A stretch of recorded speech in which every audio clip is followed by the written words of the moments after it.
ദൈവത്തിന്റെ അതിപരിശുദ്ധമായ നാമം മഹത്വപ്പെടുമാറാകട്ടെ. ദൈനംദിന അപ്പം എന്ന അനുദിന വചനചിന്തയിലേക്ക് ഏവർക്കും സ്വാഗതം. ഇന്ന് ദൂതനും ദിവ്യമായ രോഗശാന്തിയും എന്ന വിഷയത്തെ ആസ്പദമാക്കി ചില കാര്യങ്ങളെ നമുക്ക് ചിന്തിക്കാം. അതിനാധാരമായ ഒരു വാക്യം വായിക്കാം.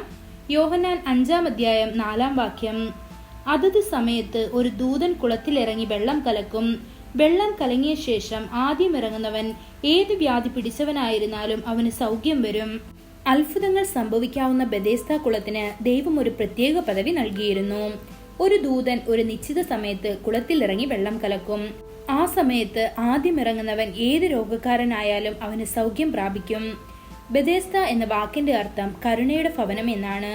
ആ കാരുണ്യം ഒരു ദൂതനിലൂടെ വെളിപ്പെട്ടു. ദൂതൻ രോഗികളോട് കൂടുതൽ കരുണ കാണിക്കുകയും കുളത്തിലെ വെള്ളം ഇളക്കി വിടാൻ ഇടയ്ക്കിടെ ഇറങ്ങുകയും ചെയ്താൽ അത് കൂടുതൽ ആളുകളുടെ രോഗശാന്തിക്ക് വഴിയൊരുക്കും. പാരമ്പര്യമനുസരിച്ച് കുളത്തിലെ വെള്ളം കലക്കിയ ദൂതനായിരുന്നു റാഫേൽ.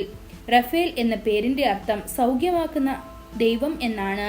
റഫേൽ ദൂതന്റെ പേര് ബൈബിളിൽ പരാമർശിച്ചിട്ടില്ലെങ്കിലും അപ്പോക്രിഫൽ ഗ്രന്ഥങ്ങളിലൊന്നായ തോബിയാസിന്റെ പുസ്തകത്തിൽ ഇത് പരാമർശിക്കപ്പെടുന്നു. ദൂതൻ ഇറങ്ങി വന്ന് കുളത്തിലെ വെള്ളം എത്ര നേരം കലക്കി? യേശുക്രിസ്തു ക്രൂശിൽ മരിക്കുന്നതുവരെ അവൻ അത് ചെയ്തു. യേശു നമ്മുടെ രോഗങ്ങളും ക്രൂശിൽ വഹിച്ചപ്പോൾ ബെഥേസ്ദാ കുളം ആവശ്യമില്ലാതെയായി. കാരണം അവന്റെ ശരീരത്തിലെ അടികളാൽ നമ്മുടെ രോഗങ്ങളെയും നീക്കം ചെയ്യാൻ അവന് കഴിയും. അതുകൊണ്ട് ഇനി ആ ദൂതന്മാർക്ക് വെള്ളം ഇളക്കേണ്ട ആവശ്യമില്ല. ബെഥേസ്ദാ കുളം ഇന്ന് നശിച്ചു കിടക്കുകയാണ്. നമ്മുടെ ബലഹീനതയുടെയും രോഗത്തിന്റെയും കാലത്ത് നാം കാൽവറിയിലെ ക്രൂശിലേക്ക് നോക്കുക. ഗിലെയാദിലെ തൈലം, യേശുക്രിസ്തുവിന്റെ രക്തം നമ്മുടെ മേൽ ഒഴുകുന്നു. അവൻ നമ്മുടെ രോഗങ്ങളെയും സുഖപ്പെടുത്തുന്നു. അവന്റെ അടിപ്പിണരുകളാൽ നമുക്ക് സൗഖ്യമുണ്ട്. നാം ബെഥേസ്ദാ കുളത്തിലേക്ക് ഓടിക്കയറേണ്ടതില്ല. എണ്ണമറ്റ ദിവസങ്ങൾ കാത്തിരിക്കുക. കർത്താവായ യേശുക്രിസ്തു നമ്മുടെ രോഗശാന്തിയാണ്.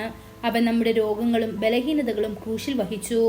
ഇന്ന് കർത്താവ് നിങ്ങളോട് ഒരു ഉടമ്പടി ചെയ്ത് അരുളി ചെയ്യുന്നത്, ഇന്ന് കണ്ട മിസ്രൈമിനെ നീ ഇനി കാണുകയില്ല. ഇനി രോഗങ്ങളൊന്നും ഞാൻ നിങ്ങളുടെ മേൽ വരുത്തുകയില്ല.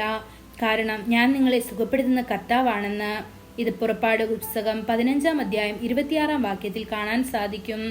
അവൻ നിന്റെ അപ്പത്തെയും വെള്ളത്തെയും അനുഗ്രഹിക്കും.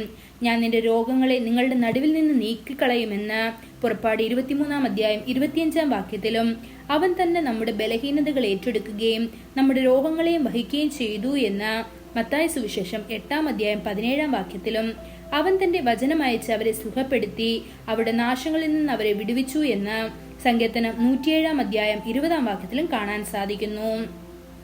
ദൈവമക്കളെ, കർത്താവ് കരുണയിലും ദിവ്യമായ രോഗശാന്തിയിലും ആരോഗ്യത്തിലും സമ്പന്നനാണ്. നിങ്ങൾക്ക് നല്ല ആരോഗ്യം നൽകാൻ അവന് കഴിയും. ഇപ്പോൾ അവനെ നോക്കൂ. ഉദയ സൂര്യനിലെ മഞ്ഞുപോലെ നിങ്ങളുടെ ബലഹീനതകളും രോഗങ്ങളും അപ്രതീക്ഷമാകും. ഈ വചനങ്ങളാൽ ദൈവം നമ്മെ ഓരോരുത്തരെയും അനുഗ്രഹിക്കുമാറാകട്ടെ. കൂടുതൽ ധ്യാനത്തിനുള്ള വാക്യം മലാക്കി 4-ാം അധ്യായം 2-ാം വാക്യം. എന്റെ നാമത്തെ ഭയപ്പെടുത്തുന്ന നിങ്ങൾക്കോ നീതി സൂര്യൻ തന്റെ ചിറകിൻ കീഴിൽ രോഗോപശാന്തിയോട് കൂടെ ഉദിക്കും. നിങ്ങളും പുറപ്പെട്ട് തൊഴുത്തിൽ നിന്ന് വരുന്ന പശുകിടാങ്ങളെ പോലെ തുള്ളിച്ചാടും. ഇന്നത്തെ ബൈബിൾ വായന രാവിലെ സദൃശ്യവാക്യങ്ങൾ 16, 17, 18 അധ്യായങ്ങൾ. വൈകുന്നേരം 2 കൊരിന്ത്യർ 6-ാം അധ്യായം. ആമേൻ.